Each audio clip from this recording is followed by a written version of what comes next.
Thank you. Thank you. Thank you very much. I think I will follow the following order. I shall first give the floor to those who would speak on the macroeconomic dimensions of the budget. And they can refer to particular aspects or sectors. Then after that, I will go on to those who will present the experts' view in particular area or areas, like Professor Govinda on education, Professor Rama on health. But they are also free to comment generally on the budget. Because this time we are not splitting the session into various groups. We are just one session because webinar lends itself to not more than 2 hours, 2.5 hours, even that is too much.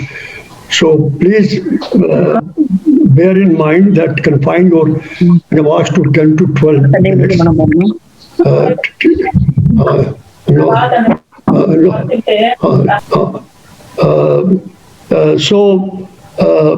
And then we would have about half an hour left after the presentation, and they will then anybody can speak from the floor. So by way of introductory remark, I'm not going to go into the details of the provisions in the budget. If need be, I may do it later. This is just to sort of formally reserve my right. But I am now going to highlight some broader aspects, the global and the national context in which the budget should be looked into. The first thing is that, there is, if you go through the speech of the finance minister, which I have tried to do, there is an impression that the emphasis is on privatizing institutions and establishments, one after another, and going to the extent of privatizing land also now. And then developing new institutions, new establishments on private-public mode, which really a public role gradually disappears. And so this is also a form of privatization, if one may look at it. Now, this is one aspect of it. You have a goal of earlier when the second thing is that the selling, family silver or family assets one by one.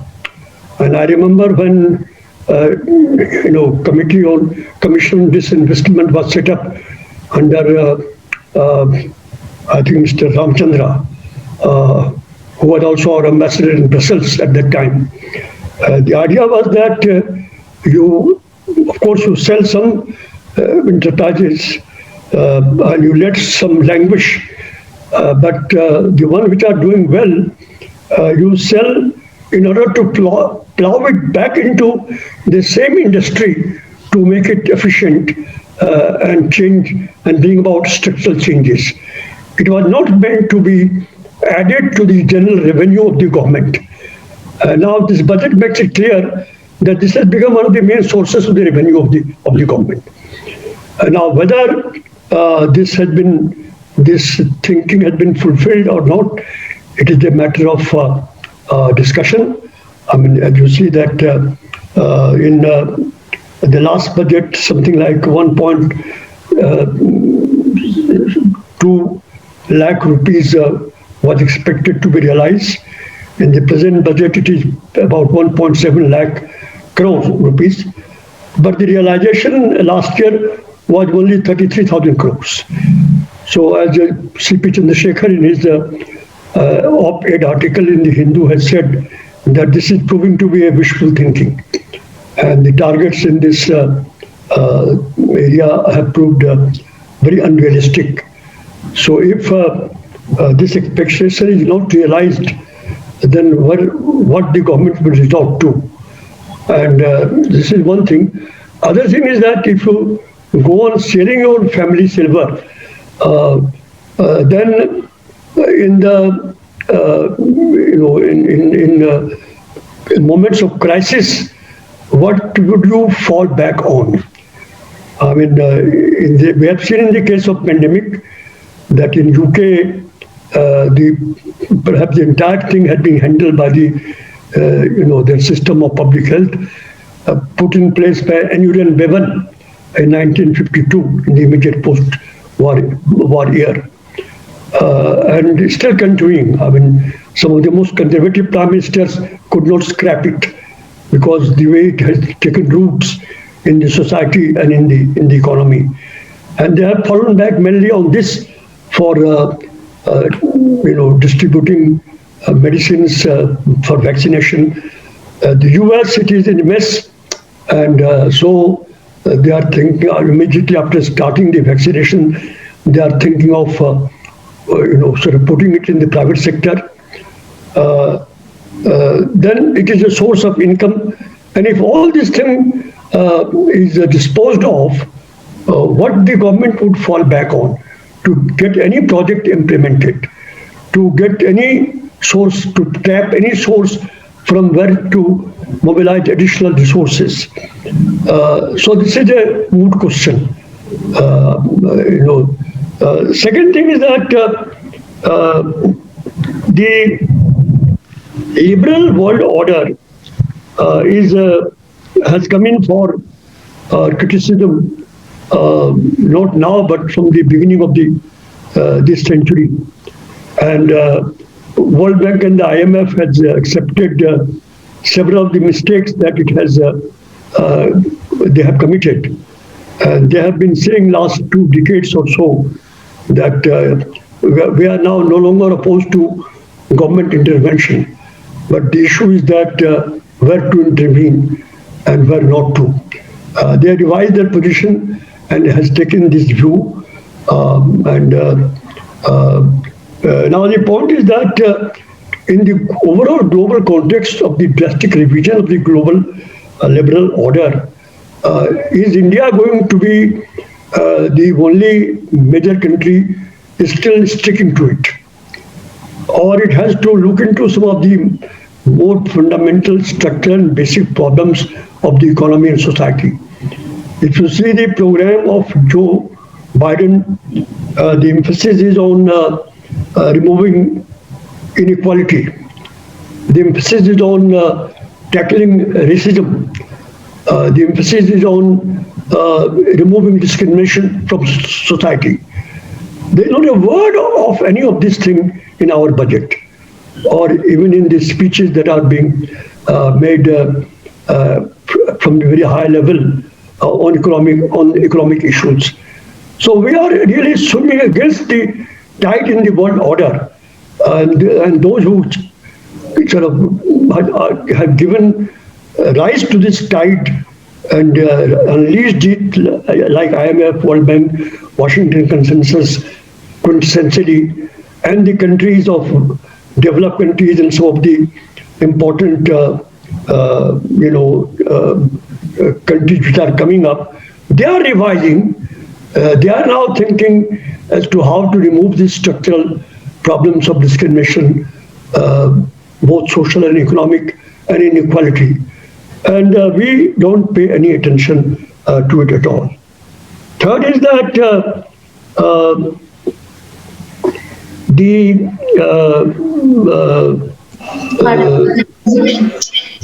reliance on foreign capital. Now with kind of 70 years of experience of development, when at no stage of time foreign capital contributed more than 2 to 3% of the total investment made in our country. How can any government predicate its development in the future years on the inflow of foreign capital? And the way the figures are presented in the distorted way, that's another thing that you would discuss perhaps, is now there was a sort of half headline in newspapers that India is the second, has been able to attract second largest volume of inflow of foreign capital after China. At least we considered that China has attracted the largest amount. And our second largest was in the range of 49 million or 50 million or so.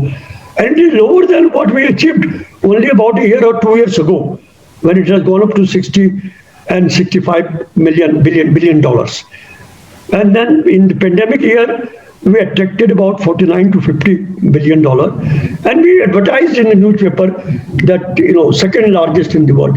Now, what this 49 billion means in the context of the sort of massive need for resources of the country, and then to highlight it in newspapers and in the budget speech also, that some of the things that we will meet will be through the inflow of foreign private capital is neither here nor there. I mean, this doesn't mean anything. Lastly, I would say that the last 2-3 years we were riding on the anarchy and sort of violence of rules of law unleashed on the world economy and world order by Trump. Now, this is not going to be so in the coming years. The Joe Biden is going to work together with the Western countries in restoring the world order, which eminently suited their purpose, and on which we were also riding. And then we will have to be accountable against the standard of the rules that have been laid down in the World Bank, to some extent UNCTAD, IMF, and then this protectionist measures that are being adopted and being announced from time to time. We will be hard put to justify that, whether it is by way of additional subsidization of agriculture, or by way of the levy of customs duty on manufactured products. I mean, I would request Professor Biswajit Dhar to comment on it. So these are my broad comments. I would not like to comment on the how much has been reduced and how much has been increased, though I know the figures under most of the important headings, because that will come up by those who will be speaking on the subject. And lastly, before I conclude, I hope that some of you will speak on the way figures have been used in the last few years under the present government in projecting success and achievement of the government, in making provisions in the budget. Now take the health sector. You have something like whatever 137% increase and thousands of crores of income. Now there is no doubt compared to the last budget. It is a sum total of the cost that is likely to be incurred in implementing the ongoing projects and some of the new projects which have been announced. Now, what do you compare this with? I mean, unless you had such a package in the past, and if there was such a package in the past, after 1 or 2 years, the loss of these projects, is diminished, and the government doesn't even refer to these projects, and comes out with something new which has an additional, sort of gloss. And that these are announced on appropriate occasions, but they are not comparable. And comparable could be the figures provided in the current budget as compared to the the budget estimate of the last year and the actual expenditure of the last year. If you look at it in this way, then in the health sector, there is even a reduction. Similarly, in education sector, there is clearly a reduction. 5,000 crores in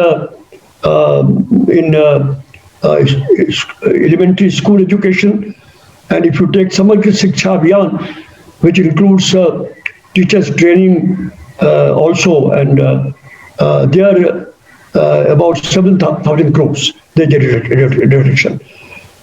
So this assemblies of projects and their cost being announced as a kind of an additional investment, it is apparently misleading. And I hope that some of you will comment on that. So I shall confine myself only to this at this stage and proceed to give the floor to those who would be speaking on the particular aspects of the project or on the general macroeconomic aspects. And I think at the top of our list is